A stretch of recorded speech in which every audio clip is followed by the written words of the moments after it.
All right, Pankaj, thanks very much for the details there. This particular earnings.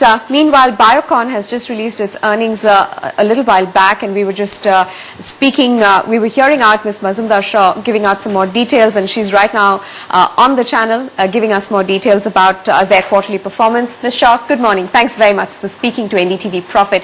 A very brief highlight of the quarter gone by as seen by you. Well, we are ahead of market expectations, and that's very positive news for everyone because there have been certain speculative concerns around Biocon's performance. I think this quarter and this fiscal's performance has been very strongly driven by our research services business and our branded formulations business. We have seen a 16% top line growth, and we have sustained, our profits at previous year levels. Ma'am, you've spoken about pricing pressures in the base business. Can you give us a little more detail about how long do you expect that to continue, and in what form will you expect it to take in the next couple of quarters, say at least the next 2 quarters? Could you just repeat that question? I couldn't hear you quite well. Sure. We noticed that in the press conference you spoke about pricing pressures in the base business. So we'd like to know in what form do you expect that to come in the next 1 or 2 quarters?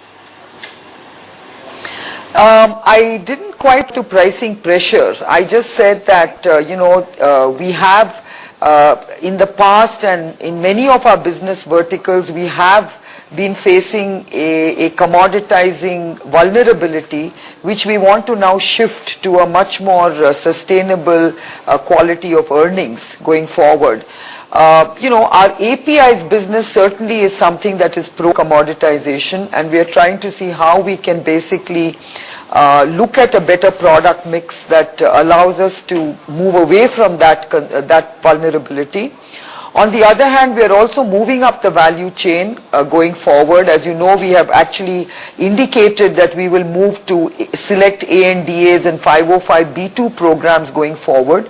This has a gestation period of at least a year or 2, but we have initiated 5 programs in this particular direction.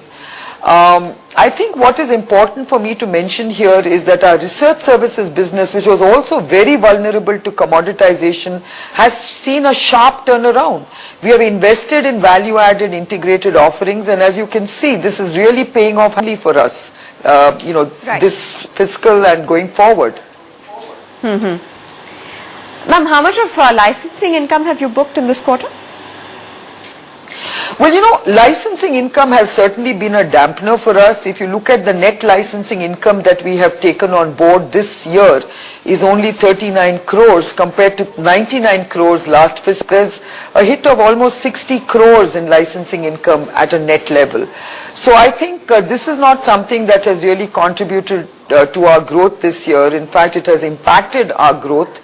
But having said that, I think we have a number of upsides in licensing going forward. And as I mentioned earlier, we see upsides and potential upsides in every one of our growth verticals, what we're really focused on delivering on. Sure. What about, you've divested Axicorp, so on a like-to-like basis, what sort of impact is that going to have on sales? Well, it's had a slight impact on our, profit. I think last year it contributed, a little over 276 million, which is about 27 crores. But I think, and that sort of took our PAT margin at 18%, and this excluding Axicorp has now come down to 17% levels. So I think it has had a marginal impact, but I think I don't think that is really something that we need to look at going forward, because as you know, Axicorp was again a very, very rapidly commoditizing business with wafer thin margins, and I think that has actually allowed us to improve our, EBITDA margins and PAT margins over the years. A quick update just before we end this conversation, ma'am, on the oral insulin business. Oral insulin is a program where we are in a pretty advanced stage of discussion.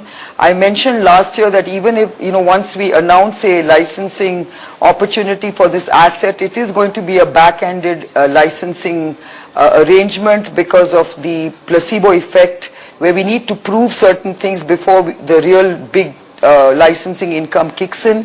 But certainly we are on track to see how we can take this program forward. We have another very exciting opportunity in our itolizumab or T1H program, where we are in early stage of discussion with several companies where there is a strong expression of interest. I think serious discussions will only be engaged in over the next few months.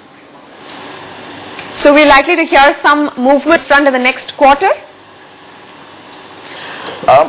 I don't think we can be that much in a hurry, but certainly I don't think I will be able to completely target on timing, but the intent is that we should be able to see some licensing announcements during this coming fiscal. Ms. Shaw, thank you very much for your time and good luck with business going ahead. Biocon stock right now trading on the NSE up 4% and we've just got more clarity going on the quarterly performance from the management. A short break here on BioCell. Do stay with us.